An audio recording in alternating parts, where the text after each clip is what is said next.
నమో శ్రీనివాసాయ నమః. నమో వెంకటేశాయ నమః. అందరికీ నమస్కారం అండి. ప్రతిరోజు మీ రాశి ఫలితాలు తెలుసుకోవడానికి ఇంకా మన ఛానల్ సబ్స్క్రైబ్ చేసుకోకపోతే ప్లీజ్ సబ్స్క్రైబ్ చేసుకోండి. లైక్ చేసి మీ పూర్తి సపోర్ట్ మన శ్రీనివాస ఛానల్కి ఇవ్వండి. ఈ వారం రాశి ఫలితాలలో గోచార్య రీత్యా వృషభ రాశి వారు ఎటువంటి శుభాశుభ ఫలితాలను పొందుతారో తెలుసుకోవడానికి ఈ మన వీడియోని ఎక్కడా మిస్ అవ్వకుండా చివరి వరకు చూడండి. ఈ వారంలో ఒక స్త్రీ వల్ల భారీగా నష్టపోయే అవకాశాలు ఉన్నాయి కాబట్టి స్త్రీల పట్ల చాలా చాలా జాగ్రత్తగా ఉండాలని మీ గోచారం చెప్తోంది. మీరు చెయ్యని తప్పుకు నిందలు పడే అవకాశాలు ఉన్నాయి, జాగ్రత్త. వృత్తి, ఉద్యోగ, వ్యాపారాలలో బాగా రాణిస్తారు. పనివారి సహాయ సహకారాలతో లేదంటే మీ తోటి ఉద్యోగస్తుల సహాయ సహకారాలతో మీరు పట్టుదలగా పూర్తి చెయ్యాలనుకున్న పనులన్నీ కూడా విజయవంతం చేస్తారు. వ్యవసాయాలలో మంచి లాభాలను అందుకుంటారు. రియల్ ఎస్టేట్ రంగంలో ముందుకు దూసుకుపోతారు.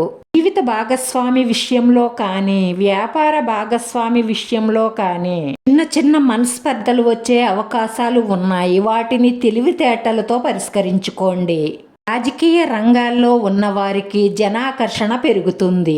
పేరు ప్రతిష్టలు, కీర్తి సంపాదిస్తారు. ఈ మాటకు విలువ పెరుగుతుంది. విద్యార్థులకు మంచి ఫలితాలు వస్తాయి. అనుకోకుండా అవకాశాలు వస్తాయి. ఆర్థికంగా స్థిరపడతారు. అధికారులతో మాట్లాడేటప్పుడు ఆచితూచి ఆలోచించి అభిప్రాయ భేదాలు రాకుండా మాట్లాడండి. కుటుంబంలో మీ ఆరోగ్యం, మీ కుటుంబ సభ్యుల ఆరోగ్యం పట్ల శ్రద్ధ వహించండి. చిన్న అనారోగ్య సమస్యలు వచ్చి కుటుంబంలో అశాంతికి అవకాశాలు ఉన్నాయి.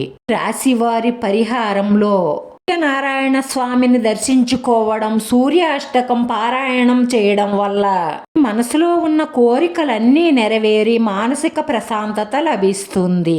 రాశివారి అదృష్ట సంఖ్య 5. ఈ రాశి వారికి కలిసొచ్చే రంగు నీలం రంగు. వీడియో నచ్చితే లైక్ చేయండి. మీ లైక్ మాకు ఎంతో విలువైంది. మీరు లైక్ చేయడం వల్ల ఈ వీడియో కొంతమందికి చేరుతుంది. మన శ్రీనివాస ఛానల్ని ఆదరించండి. అందరికీ ధన్యవాదాలండి. నమో వెంకటేశ్వరాయ నమః.